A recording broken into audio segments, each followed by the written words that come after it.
Get ready to party because we have the strangest dance scene since Pulp Fiction. She's the most beautiful thing I've ever seen. Tim Burton's new series, Wednesday, based off the Addams Family, is a rip-roaring good time, which will have you saying, "This is my costume. I'm a homicidal maniac." I know that didn't make any sense, but I just wanted to put the clip in there. Be sure to like and subscribe and join me as we take a deep dive into Season 1 and the season's biggest cliffhangers. Be afraid.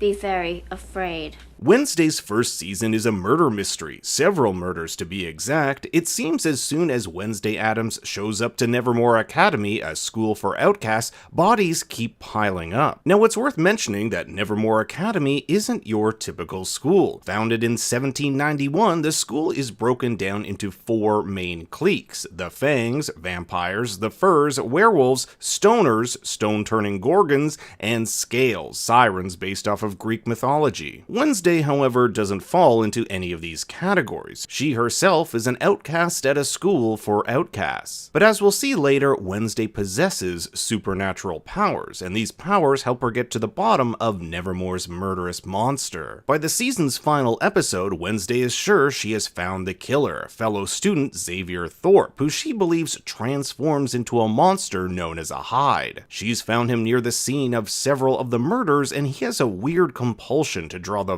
very monster she claims him to be. But Hydes don't work alone. In fact, they're controlled by a master. After finding Xavier secretly meeting with town therapist Dr. Kinbot, she believes him to be controlled by her and has Xavier arrested. But as we'll soon find out, Xavier isn't the killer at all. In the season's second last episode, Wednesday tells Tyler Galpin, the sheriff's son and local barista, that she's solved the case, and the two's ongoing will-they-won't-they sexual tension culminates in a kiss. This is a big step for Wednesday, who sees emotion as weakness. Pugsley, emotion equals weakness. Xavier even calls her out for it.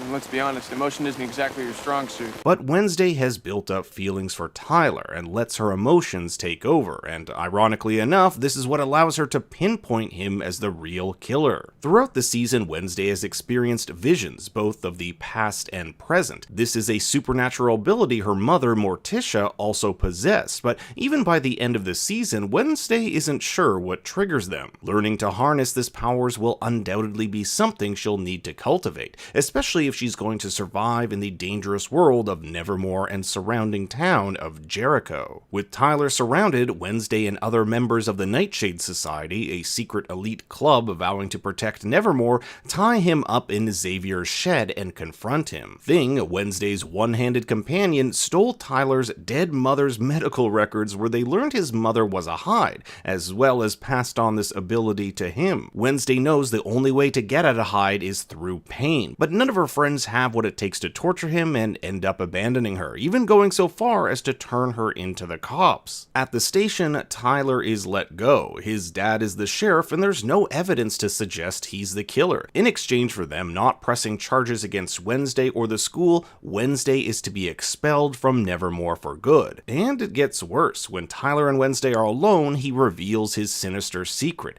that he is indeed the monster. What does it feel like? What does what feel like? To lose. He's the bad guy, right? Using Thing to distract the guards, Wednesday goes to Xavier, who is still on the hook for the murders, and he can't be too happy to see her, the girl who put him there. She tells him that she was wrong and that the real murderer is Tyler, and maybe Xavier can help. He has some sort of weird psychic connection with Tyler. But Xavier isn't having any of it. Every time you get involved, people get hurt. All you ever do is make things worse.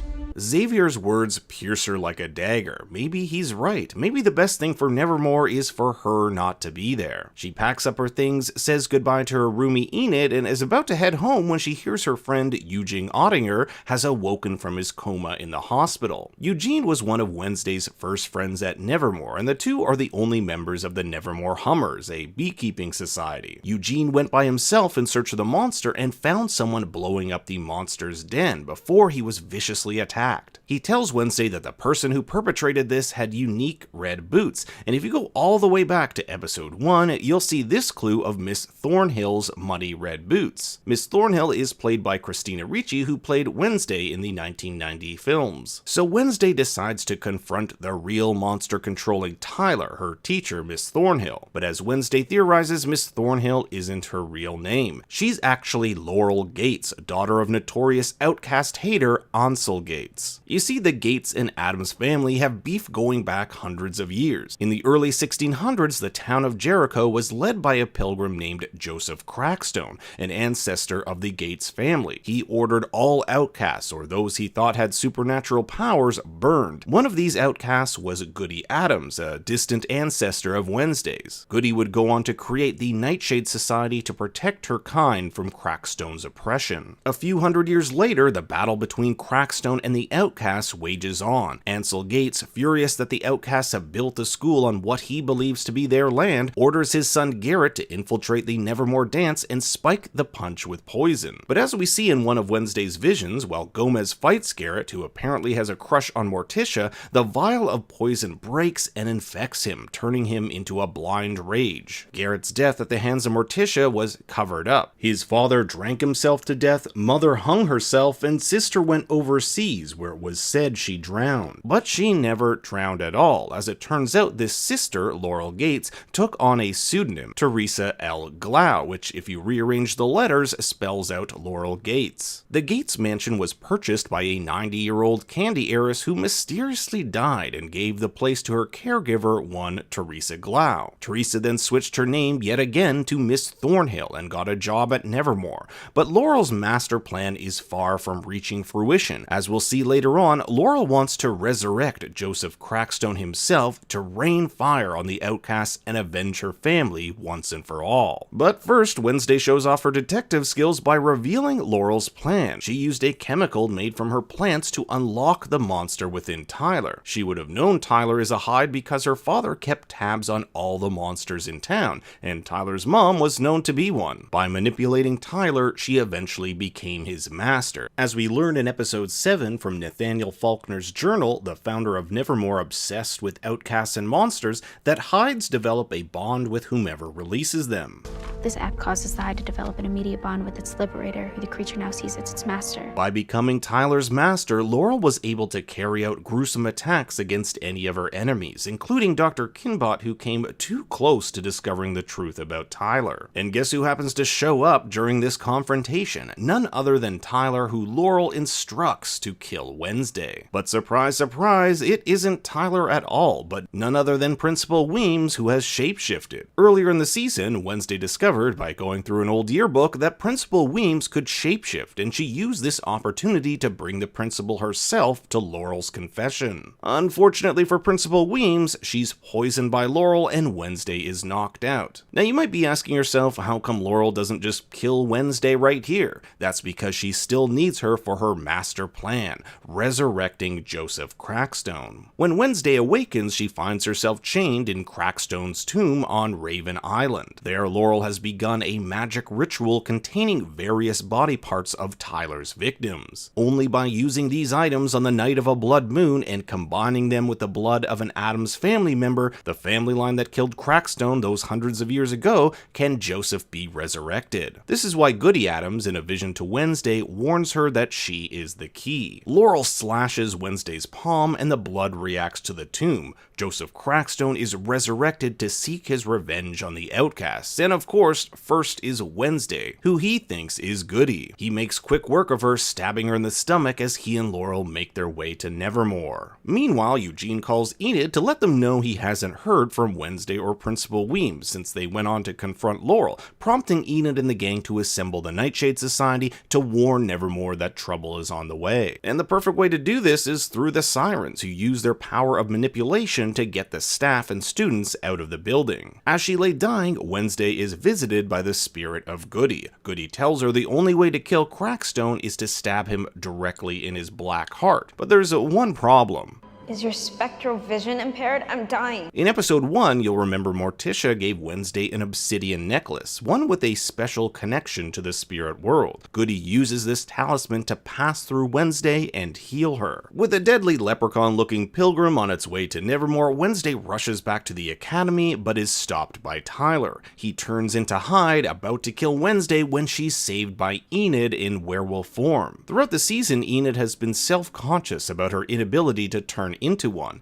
It seems every one of her friends and family has the ability to do it, but all she can muster are these elongated claws. But on the night of a blood moon, when her friend needs her most, Enid transforms into a werewolf and takes on the Hyde, eventually stopping Tyler and putting him in custody. In fact, it's Tyler's own dad who shoots him and takes him in. That's gonna be an awkward Thanksgiving. Back at Nevermore, Wednesday prepares for the final showdown and grabs the same sword her father used to take on Garrett Gates 32 years ago. But it soon becomes apparent that Crackstone's skills are not of this world. He stops Xavier's arrow mid-air. You may remember Xavier showing off his bow skills earlier in the season. He escaped from the sheriff's cop car with the help of Thing. Wednesday, who once lamented that friends are a weakness, actually steps in front of the arrow and saves Xavier from being shot. It mirrors her life being saved by him in episode 1. It's also a nice way to apologize for falsely accusing him of murder and sending him to jail. Crackstone and Wednesday duke it out, where we get to see Wednesday's fencing skills put to the test. Alas, she is no match for her pilgrim foe, and it's only when Bianca comes to the rescue that Wednesday's able to use this distraction and stab him through his black heart. He disintegrates, leaving behind only his ring. I thought it was pretty interesting that they did a close-up of this ring. Was this just a fun shot they wanted to add, or could it be used in the future to potentially bring him back? Speaking of bringing someone back, there's good old Laurel, who's none too pleased that her grand plan has fallen to hell, literally. She may not have been able to kill all the outcasts, but at least she'll be able to kill Wednesday. And in a shocking turn of events, a bunch of bees come to save the day. Not the bees!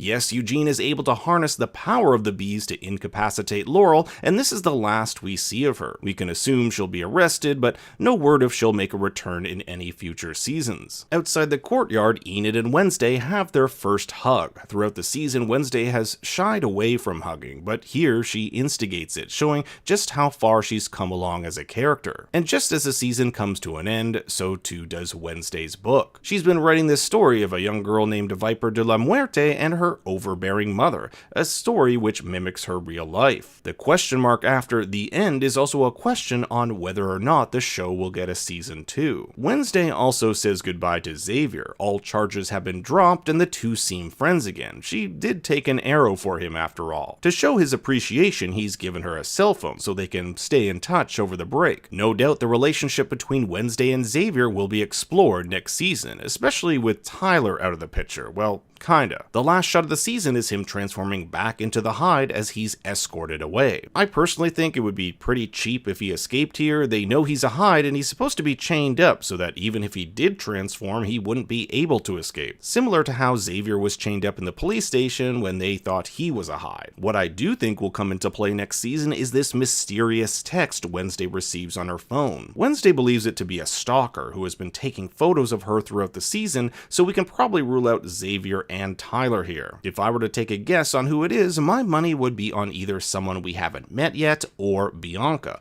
Bianca is the only one who has a real motive to stalk Wednesday when she's with these other boys. Remember that Bianca and Xavier used to date, so she may be jealous of Wednesday and this budding connection. Bianca's family also makes phone apps that indoctrinate its users, so I wonder if that will come into play at all. But who do you think the mysterious stalker is? I want to hear your thoughts and theories and what you thought of the season in the comments below. Thanks for watching, be sure to like and subscribe, and for more bad takes you can follow me on Twitter and Instagram at ThinkStoryYT. Until next time, remember... Is your spectral vision impaired? I'm dying.